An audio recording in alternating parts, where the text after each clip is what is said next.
Hi folks, hope you're all keeping well. Just putting up a short video here recapping our different sources of renewable energy. Okay, so our first source of renewable energy, it's probably the most common one. I'd say a lot of us in Dunshaughlin particularly have these on our house, and this is solar energy. Okay, again, solar energy ideal. It's pretty easy to do. You just stick solar panels on the roof of a house. In fact, a lot of houses nowadays, actually, if you want to get planning permission, sometimes it requires you to have solar panels on the roof of your house.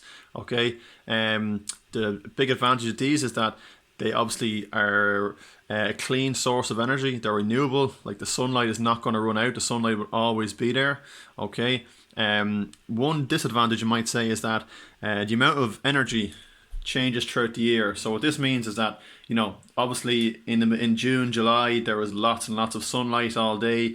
When it comes to December time, November, the days get shorter, there's less sunlight, so these will generate less electricity.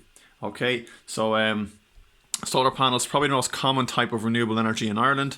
Again, big advantage is that there is always going to be sunlight. Slight disadvantage is that the amount of sunlight changes throughout the year. Okay. Our next type of energy is wind energy. Okay, and again, wind energy relies on wind to turn a turbine on a windmill, as you can see in our picture here. Windmills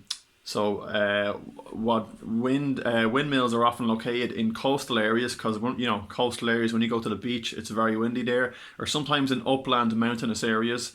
The higher you go up, the more windier it tends to be. So its big advantage is that it's clean. It doesn't generate any CO2 emissions. It's infinite. There will always be wind. A disadvantage is that sometimes they can be considered quite an eyesore. Okay, so if you live in an area and there's a windmill beside you, you might get sick of looking at it. And as a result, they're often placed on mountains or in places of natural beauty out of the way, and they can become an eyesore. Another negative, it's not on our PowerPoint, but they're actually quite noisy. If you live right beside a windmill, it'll be quite noisy, okay? But luckily, very, very few people live near windmills, okay? So we're now going to look at some more. Spare me a second. Now, third type of renewable energy is tidal energy. And as we know, what is tidal energy? It is basically when the waves on the beach come in and they spin turbines, okay? Big advantage, waves are always going to be present. Waves are not going to just stop one day and never hit your beach again. If there's wind, there's going to be waves. Okay, so the waves are always going to be hitting our beach. It's very clean. Does not produce any CO2 emissions. Again, a big disadvantage, same with windmills, is that wave turbines are placed along the coastline and can look ugly and unsightly and maybe not be good for tourism. Okay. Also, tidal energy is a very new type of energy, and it's still kind of being researched at the moment. Okay, if we move on to our fourth type of renewable energy, we have hydroelectric power. What is hydroelectric power? It is when you put a dam on a river.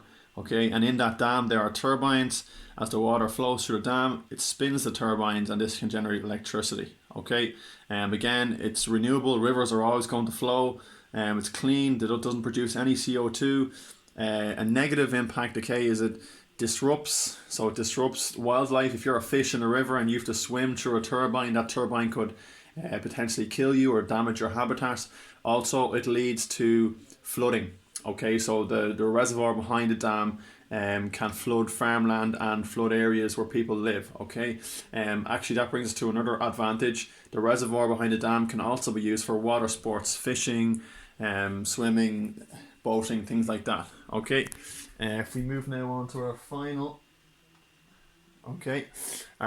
two types of renewable energy.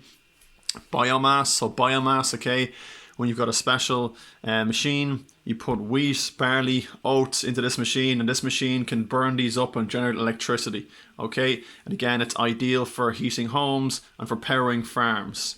All right, so a big advantage is that you can keep replanting the fuel, so that the crops, wheat, barley, maize, you can keep replanting these and putting these into your digester, and this will generate electricity. Okay, a lot of farmers would use biomass, for example.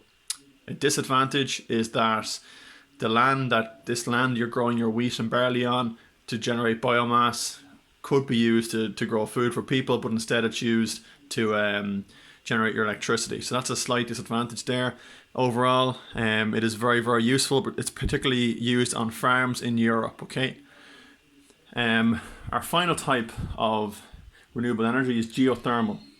Alright, so if we looked at our YouTube video I uploaded yesterday, geothermal energy is ideal in a place where there's lots of magma and volcanic activity. For example, Iceland. The island of Iceland is completely made up of volcanic rock. Okay, so how does geothermal energy work? Well, we know that if there is magma under the ground, there's also going to be a lot of heat. Okay, magma can be like 1,000 degrees in heat. So there's natural pools of water under the ground.